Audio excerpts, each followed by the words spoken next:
Hey, there's no shame in trying things that people ain't never tried before. I was playing Disney Infinity again the other day because flippity flap me, no other shooter captures this flow quite as well. But every time I start a new playthrough, I always get a little hint of the old put this shit down, the old PTSD, if you will, from my first playthrough, in which I played on hard, and goddamn, it was hard. It was harder than your uncle. You see, BioShock Infinite's difficulty curve is balanced well in theory. The game starts hard, but gets easier the more vigor, gear, and weapon upgrades you have. But all those upgrades are very expensive, particularly the vigor upgrades, and dying costs money, so if you regularly die, the game scales harder and harder against you, with enemies becoming stronger and more numerous, and you becoming less and less equipped to handle them all, with no way to dig yourself back out of the pit. Thus, you resort to the slam your head against the brick wall until it breaks routine, which I had to do, constantly dying, whittling enemies down one by one until I could finally get past them. No exaggeration, I spent about 3 hours meleeing the ghost bitch towards the end to death. I couldn't do anything, I couldn't even afford the ammunition. And I always heard people saying, BioShock Infinite, P-Shaw. That game is too easy. You need to crank it up as high as you can get it. Play on 1999 mode, because that game is for babies. And all I could say was, ding dang dong, you are so full of wrong, and I hate you. But now that I own the BioShock collection, and with it all the pre-order bonuses, I see where they're coming from. These bonuses are stupidly powerful. I never even got close to dying, never got close to the pit in the beginning, and by the end I had so many upgrades from never dying that the game was just a walk in the park. It was like it played itself. These pre-order bonuses are too plentiful, too powerful, and game-breaking. Unfortunately, you can't even opt out of them. And when I say too powerful, I don't just mean powerful enough to give you a leg up in the early game. These bonuses are more powerful than their late-game counterparts. For example,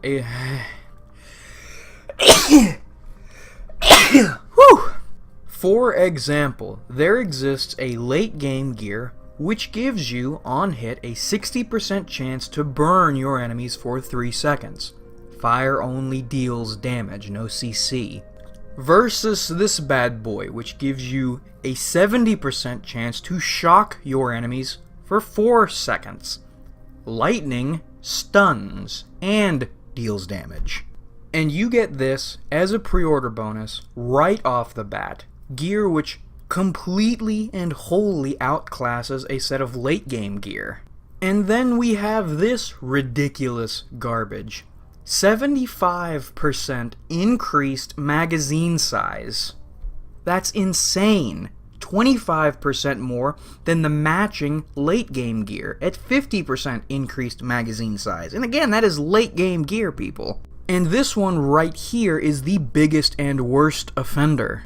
This knocks people down when you melee them. It throws them about. And there is not a matching gear late game for this one. You only get this gear, this powerful CC, as a pre-order bonus. In a cloud city, I'm sure you can imagine why this would be useful. And it doesn't just fling normal enemies around. This works on all specials besides handymen too. And to reiterate, you can only get this from a pre-order bonus, and it's unlocked immediately. And don't even get me started about the infusions. If you pick up all of your pre-order infusions and gather all of the infusions in the first area, by the end of this first level, you can have your shields, your health, or your salts almost completely maxed out. which is flippity flappin' ridiculous, on top of the gear which, as I said, is better than any late game gear. All right off the bat. Get them all immediately. It's ridiculous. It's madness. What was one of the hardest campaigns I'd ever played became a cakewalk, even on the hardest difficulty.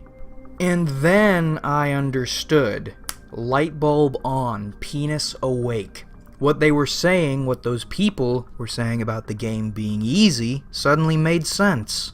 They all had pre-order bonuses. Of course they didn't fall into the pit. Of course their campaigns weren't hard. They had a massive leg up from the moment they started until the very end. And that got me thinking about game balance, baby. Which version was the game balanced for? Was it balanced to have these pre-orders, or was it balanced to not have these pre-orders? Which version is correct? Whose experience is correct? Without the bonuses, 1999 mode was literally, and I don't use that word often, literally impossible for younger me to complete. But with the bonuses, it was a cakewalk. If this game is to be judged, and it was judged, it was reviewed when it released, which standard are we using? The uphill battle I and other penny pinchers got? Or the cakewalk, said that again, reviewers got? And I'm not just asking this about BioShock Infinite. I pre-ordered Dark Souls 2 and got the Black Armor Edition, which came with extra weapons and gear. And for the forced of the giants. And for the first few areas, I progressed faster than any of my friends, because I forked over money earlier. I used to not give a shit about these bonuses, whether I had them, whether I didn't have them. But as my tastes developed, as I discovered context's value, and realized gaming is a valid art form, I realized it, like a book or an album, is all about the experience, holistically. Bonus tracks can completely reframe and change an album's message. Epilogues and prologues previously unreleased can completely reframe and change a book's experience. And similarly, pre-order bonuses can completely change a game's flow from start to finish. I don't think pre-orders should stop. I actually think there's some good artistic messages to be made with pre-orders once a company has enough balls to try it. But I do dislike them right now, at least in principle. Throwing a wrench into a concise package, breaking a game's pre-constructed, handcrafted progression for extra cash, or even worse, structuring your entire game around pre-orders or progressively quote-unquote better editions bothers me. Looking at you, Reboot 2, and Ubisoft as well. Far Cry 5 will be, parenthesis, and For Honor was, parenthesis, wasted opportunity. Boy, that song only took a couple tries and 2 cuts, but shit son, we got it, and that's all that matters. But this isn't even some hippie, screw you pigs for ruining our art with your greed whining. This all comes back to hard value. Ass Cheeks Divided sucked, and it was because they structured it around pre-orders and DLC. Versus the original Deus Ex.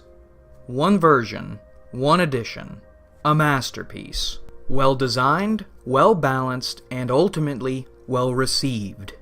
But pre-orders, different versions of games, there is opportunity there for a creative person to harness and do something special with. But the way they are used now is not good. Or at least not effective. And certainly not for the reasons I like as a consumer who wants a quality product. And with my quality product, with my quality experience, I'd love a quality review. I'd love to hear and share experiences with people. But how can we do that if our experiences are bracketed by money and versions and pre-orders? I like nationalism. I like independence. It's actually the 4th of July today, baby. I like what separate cultures can create similar takes on one idea, but when it comes to my games, I kinda dig uniformity. But I hesitate to say even that because I know there's some creative crackpot out there who could make multiple versions of the same game work, and I'd love to see it. So I don't want to swear off different versions, but I also like uniformity because multiple versions right now are done pretty horribly. But what do you think, me amigos? You like pre-order bonuses? Do you like how they affect a game's balance? Genuine curiosity here. I know that sounded really sarcastic and asshole-ish, but if you have good perspective, I'd love to hear it.